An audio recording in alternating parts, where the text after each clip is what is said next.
Ẹ̀yin èèyàn lé ẹ káàbọ̀ sí Mashola Gist TV. Ṣé àlàáfíà ni ẹwà gbogbo lé ń kọ́? A kú ọjọ́ ìní, ọjọ́ Wednesday. Today is 7th of May. Gbogbo ẹ̀yin tẹ́ ń ṣe ọjọ́ ìbí mo kí yín, ẹ kú ọdún, ẹ kú ìyèdún, ẹ̀mí á ṣe púpọ̀ ọdún láyé. Happy birthday to you.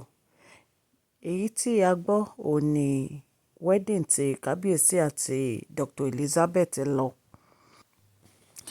Wọ́n ní wedding tán lọ yìí, wọ́n ní it was a beautiful wedding, it was a beautiful event. It was a beautiful wedding, it was a beautiful event. Ẹ mọ̀ pé Dr. Elizabeth wọ́n jẹ́ èèyàn kan tó jẹ́ pé inú wọn dá, wọ́n dẹ̀ love láti máa support Queen Naomi àti Kábíyèsí ní gbogbo ìgbà. Wọn fi ọ̀rọ̀ àwọn méjèèjì ṣeré. Gbogbo ìgbà ni wọ́n support Kábíyèsí. Àtìgbà tí wọ́n ti dé inú palace yẹn, ìjà Queen Naomi ni wọ́n ń jà tó jẹ́ pé gbogbo wa náà la rí, tó jẹ́ pé gbogbo ìgbà ni wọ́n máa ń sọ tí wọ́n bá gbọ́ nǹkan nípa Queen Naomi fún bàbá wèrè ńlá. So gbogbo àwọn ẹwà Dr. Elizabeth ó wú Kábíyèsí lórí nítorí ìyàwó alálùbáríkà ni wọ́n. Ẹni tó jẹ́ pé ó fi ìjà tiẹ̀ sílẹ̀, ó ń gbèjà oníjà sórí. Ẹ mọ̀ pé irú èèyàn báyìí èèyàn dáadáa ni. So Kábíyèsí appreciate wọn. Wọ́n show ìfẹ́ sí wọn. Torí ẹ̀ ni wọ́n fi mú Dr. Elizabeth lọ sí ibi wedding yìí tó jẹ́ pé gbogbo àwọn èèyàn tó lọ gan inú wọn dùn.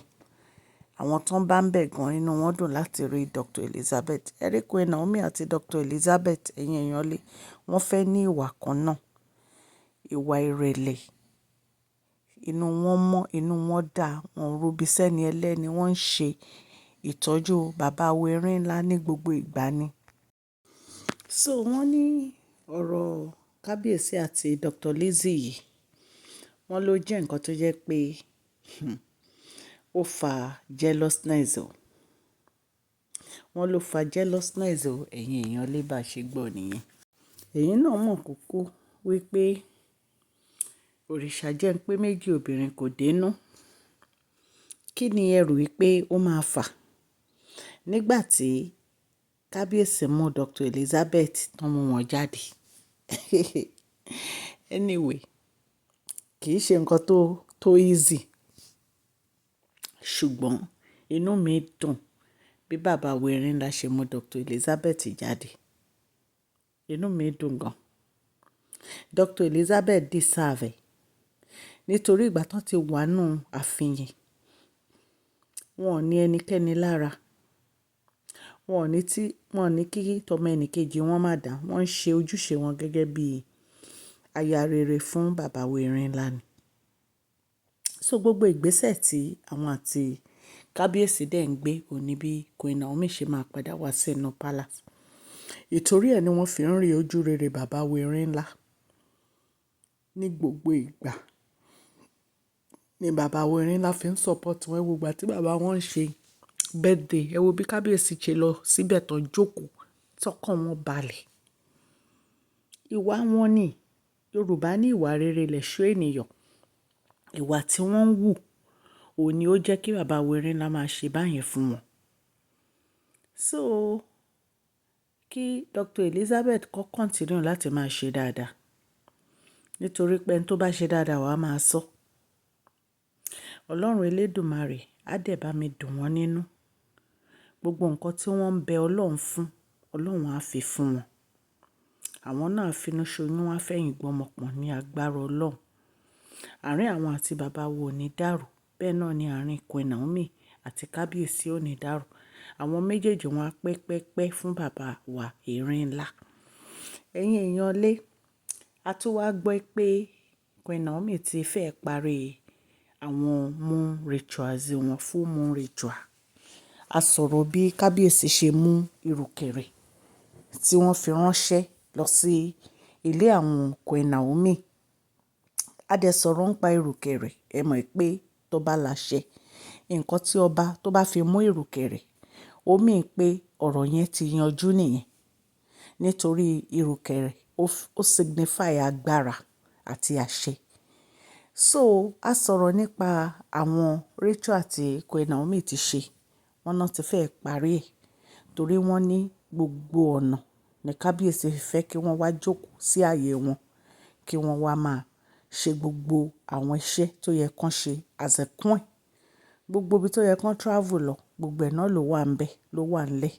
Gbogbo yìí ni bàbá wẹrẹ ńlá fẹ́ kán wá ṣe. Ìtorí ẹ̀ ni bàbá wẹrẹ ńlá fi jára mọ́ ọ̀rọ̀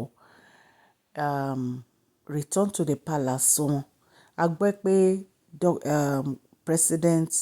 former president Goodwill wọ́n wá kí bàbá wẹrẹ ńlá gan.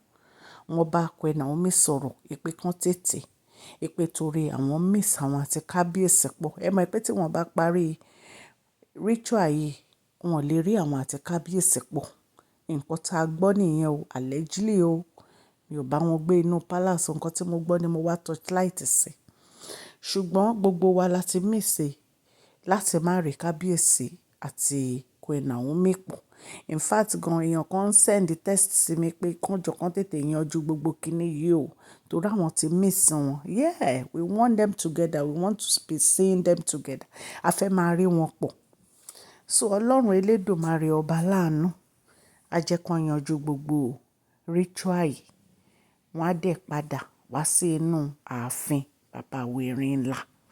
So Ọlọ́run ló ṣàánú fún bàbá wẹrẹ ńlá lórí ọ̀rọ̀ àwọn nǹkan tó ń ṣẹlẹ̀ nínú ààfin wọn. Tí ò bá ń ṣe ti Ọlọ́run ni nǹkan tá à ń sọ kọ́ là bá máa sọ. Ṣùgbọ́n Ọlọ́run ọba Elédùmarè ọba láàánú ló ń ṣàánú fún wọn. Á dẹ̀ túbọ̀ máa ṣàánú fún wọn. Àánú Ọlọ́run ò ní fi bàbá wẹrẹ ńlá sílẹ̀, kò ní fi Queen Naomi sílẹ̀, kò ní fi Dr. Elizabeth sílẹ̀. Ààbò Ọlọ́run á wà lórí Prince Tadenikawo, á wà lórí Princess Diola àti Princess Adewamiwa àti àwọn tó kù Adésínà. Gbogbo wọn pátápátá láìkọ̀kọ̀ lọ́lọ́run máa dáàbò bò. Wọ́n á lè ṣe rere ní inú ààfin bàbá wẹrẹ ńlá o. Àdúrà ni mò ń gbà o. Ẹ̀yin èèyàn lé. Lẹ́yìn yìí a gbọ́ wípé bàbá wẹrẹ ńlá wọ́n bínú sí àwọn nǹkan kan tó ń ṣẹlẹ̀ láàárín àwọn elders torí wọ́n ní àwọn elders kan wọ́n ní wọn support Queen Naomi ṣùgbọ́n kábíyèsí lọ gbé iṣẹ́ ń sọ̀dọ̀ wọn. Ìpè ẹnikẹ́ni tó bá fẹ́ kọjú ìjà sí ìyàwó àwọn àti ọmọ àwọn kí wọ́n wá fi iṣẹ́ ń sọ̀d kó wá máa jà kí iṣẹ́ ń sọ̀d yìí máa jà. Ẹ mọ̀ pé the fear of ancient sword nínú ààfin bàbá wẹrẹ ńlá kì í ṣe fear tó kéré o. So everybody wà lórí ọwọ́ ẹ̀ ni wọn ò ta fẹ́lẹ́fẹ́lẹ́. Ẹ rí pé lẹ́nu ọjọ́ mẹ́ta àgbé gist àwọn àǹtí wa gbogbo ìwà mọ́ nítorí pé wọ́n ń bẹ̀rù ancient sword ni o. Nítorí pé wọ́n ń bẹ̀rù ancient sword ni.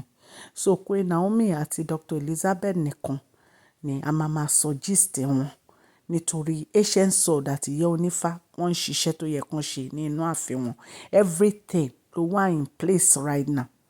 So nǹkan tá a gbọ́ nìyẹn ẹ̀yin èèyàn tí máa tún gbọ́ update a máa mú wá fún yín. Mo dúpẹ́ lọ́wọ́ gbogbo ẹni tí ó ń gbọ́ mi ò ní orílẹ̀-èdè àgbáyé. Ọlọ́run Elédùmarè ọba láàánú á ṣàánú fún gbogbo wa o.